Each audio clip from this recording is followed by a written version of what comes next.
On the 2013 Kia Optima, to reset the maintenance reminder, press and hold the trip button down for about 2 seconds.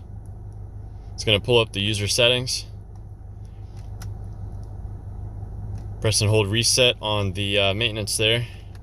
Scroll down to where it says engine oil.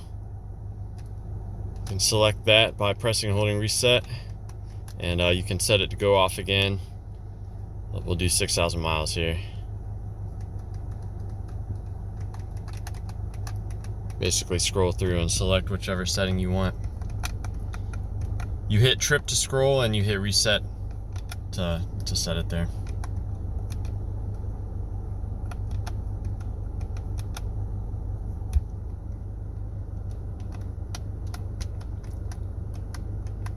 So now you can see when I scroll through, it's going to say 6,000 miles until the engine oil there. So yeah, let me know if you guys have any questions. And to summarize, you hold the trip button down, right? So holding that down, continuous.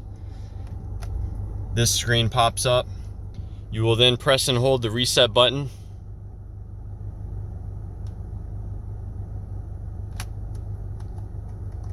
Shit ain't